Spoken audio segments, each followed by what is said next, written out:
Hello student, आइए आज हम आपको क्लास 8th की हिंदी लिटरेचर की बुक पढ़ाते हैं। आइए इसका लेसन देखते हैं। यहाँ पर देखिए बच्चों, लेसन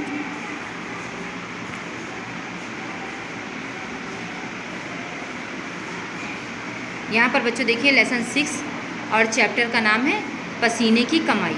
तो बच्चों यहाँ पर एक ये बुंदेली लोक कथा के बारे में बताया गया है। तो आइए इस चैप्टर को देखते हैं। कहते हैं किसी नगर में एक गरीब ब्राह्मण रहता था। वह उदर पोषण के लिए बस्ती में हर रोज़ भिक्षा मांगने जाया करता था। उदर पोषण का मतलब होता है पेट पालना, ठीक है। वहाँ का राजा जो था वो बड़ा ही धनवान था और ब्राह्मणों और गौ लोगों पर यानी कि गायों पर बड़ी दया करता था।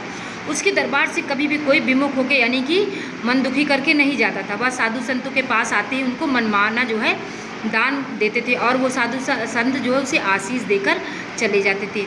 एक दिन ब्राह्मण की स्त्री वहाँ ब्राह्मण रहता था।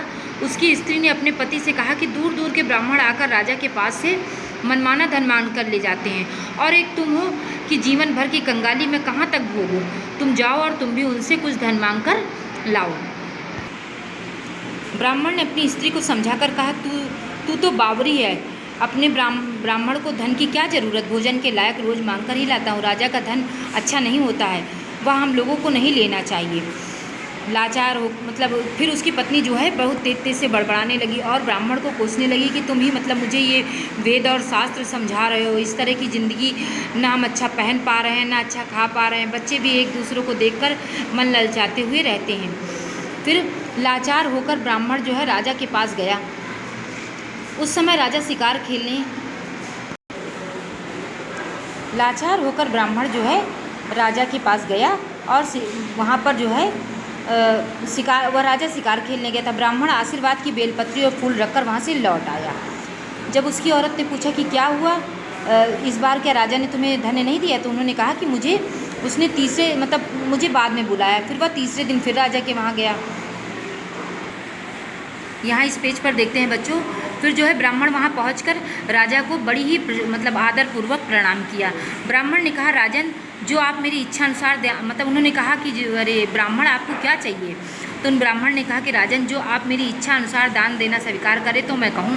राजन ने कहा कि हाँ कहिए, मेरे बड़े भाग्य है जो मैं आपकी सेवा कर सकूँ, ठीक है। फिर जो है ब्राह्मण ने कहा, निवेदन किया कि मैं और कुछ नहीं चाहता, आप अपनी कमाई से मुझे 4 पैसे दान दे दीजिए। तो जो है वहाँ का राजा जो था वो बड़ी हैरानी में पड़ गया कि अब मैं वैसे तो राजमहल के राजकोष में बहुत ही धन भरा पड़ा हुआ है, लेकिन मैं अपनी कमाई से वो धन मेरा कमाया हुआ नहीं है, इसलिए मैं अपनी कमाई हुई धन मैं कहाँ से लाकर इस ब्राह्मण को दूँ।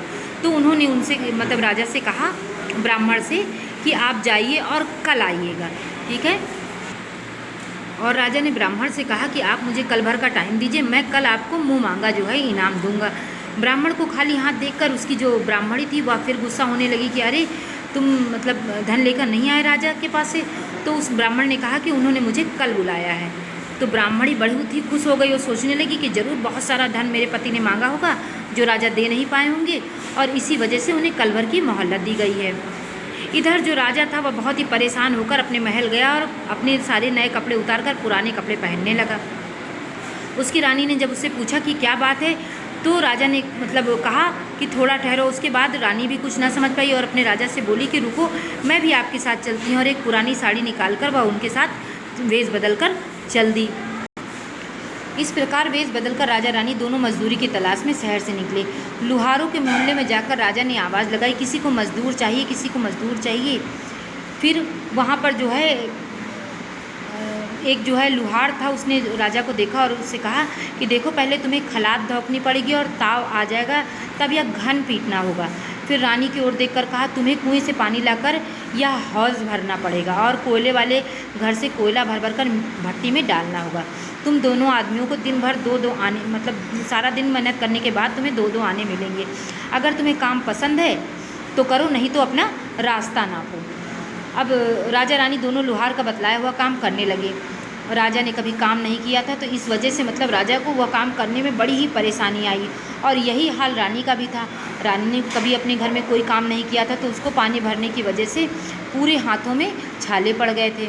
आइए बच्चों, अब दूसरा पेज पलटते हैं। कई बार काम गलत होने की वजह से उस लुहार की पत्नी ने आकर कई बार उसे डांटा भी, कि अपने पति को डांटा कि किस बेसहूर को जो है तुम लोगों ने मजदूरी में रख लिया है, अरे सारा काम बिगाड़े दे रहे हैं ये लोग। फिर सारे दिन की कड़ी मशक्क़त और मेहनत के बाद जो है राजा रानी अपना काम ख़त्म कर कर जो है लुहार से 2-2 पैसे लेकर जो है अपने घर की ओर आ गए। ब्राह्मण राजा को मतलब फिर दूसरे दिन वो लुहार ने राजा रानी को 2 पैसे दिए, जिन्हें वो बड़ी खुशी से लेकर घर आए। आज उनको पता चला कि पसीने की कमाई कैसी होती है, उनके लिए कितनी मेहनत करनी पड़ती है। उसके बाद उन्होंने ब्राह्मण को बुलाकर उसे जो है वो धन दे दिया। ब्राह्मण राजा को आशीर्वाद देकर लौटा और ब्राह्मणी से कहा, लो राजा के यहाँ से दक्षिणा ले आया हूँ। जो ब्राह्मण की पत्नी ब्राह्मण थी, उसने सोचा कि ज़रूर जो है ब्राह्मण बहुत सारा धन लेकर आया होगा, तो उसने अपना पूरा जो है आंचल जो है फैला दिया। और जब देखा कि ब्राह्मण ने अपनी धोती के कूट से खोलकर 4 पैसे निकाले, तो वह देखकर जल भुन गई और उसे उठाकर उन्हें फेंक दिया। अब आइए बच्चों इस पेज में देखते हैं, जब फेंकने के बाद मतलब वो पैसे ब्राह्मण ने उठाकर एक जो है तुलसी घरा, यानी कि जो तुलसी के पेड़ का घेरा होता है उसके पास रख दिए। कुछ दिनों के बाद बात आई गई हो गई और उन पैसों के बारे में ब्राह्मण और ब्राह्मणी दोनों भूल गए। कुछ दिनों बाद तुलसी घरा में उस पैसे के ऊपर कुछ मिट्टियाँ गिरी, पत्ती गिरे और उसकी वजह से तुलसी घरा में 4 पेड़ उगाए। कुछ दिनों बाद वह लहलहाने लगे। ब्राह्मणी उन्हें फूलों के झाड़ समझकर कभी पानी दे देती तो कभी कुछ डाल देती। 4 महीने के बाद वो चारों पेड़ जो है बड़े होकर फूलने लगे और फूलने के बाद उनमें से फूल लगने के बाद जो उन लोगों उन फूलों में से मोतियों की चमक और खूबसूरती देखते ही बनती थी। ब्राह्मण ब्राह्मणी कभी मोती नहीं देखे थे, वे समझते थे कि ये बीज हैं। हर रोज़ फूल इतने झड़ते कि तुलसी घरा के चारों ओर पुर जाते, मतलब वहाँ सारा जो है भर जाता। नित्य ब्राह्मणी जो है समेट कर एक टोकरी में भरती और एक कोने में डाल दिया करती। इस प्रकार कई महीने बीत गए। जो है एक उस दिन एक सब्जी वाली आई और उसने देखा कि यहाँ पर इतना सारा मोती भरा पड़ा हुआ है, तो उसने अपनी तरकारियों के बदले उस ब्राह्मणी से कहा कि मेरी तरकारी ले लो और बदले में मुझे ये मोती दे दो, ये फूल दे दो। तो उसने ब्राह्मणी ने सोचा ये बीज ही तो हैं, अगर इसके बदले में मुझे पूरे समय की तरकारी मिलती है तो क्यों ना मैं उसे दूँ। इस प्रकार खुशी खुशी जो है उस सब्जी वाले को से तरकारी लेती और उसके बदले में उसे वो बीज दे देती। इसी प्रकार यह क्रम चलने लगा। इस प्रकार कई महीने बीत गए। तो आइए बच्चों पेज पलटते हैं। एक दिन ब्राह्मणी ने सोचा कि क्यों ना जो है इन बीजों को मैं राजा के पास ले जाऊं और मनमाना उनसे धन पाऊं। तो फिर वो जो उन बीजों को ले जाकर राजा के पास गई और उन्हें जैसे ही दिखाया, जब राजा ने इतने सुंदर मोती देखे तो कुछ मोती उनसे हाथ से छूट गए। तो वहीं पर आकर जो उनके राजहंस लोग रहते थे, वो राजहंस उस मोती को चुनने लगे। राजा फट से ये समझ गया कि ज़रूर ये मोती असली मोती हैं। उसके बाद ब्राह्मण ने स्त्री से कहा, तू कहे तो इससे कुछ बीज राजा को दे आऊँ। तू कहती थी कि इनके बदले में भाजी तरकारी और थोड़ी बहुत खाने की चीज़ें मिल जाती हैं। ब्राह्मणी ने कहा, हाँ मैं तो रोज़ इसके बदले सौदा लिया करती, तुम्हारी इच्छा हो तो इसे दे आओ किसी दिन राजा के यहाँ से, उससे 1000 गुना मिल जाएगा। अब इस तरह के सच्चे मोती देखकर राजा हैरानी में पड़ गया कि इस तरह साधारण व्यक्ति के पास इतने जो है इतने कीमती मोती कहाँ से आए।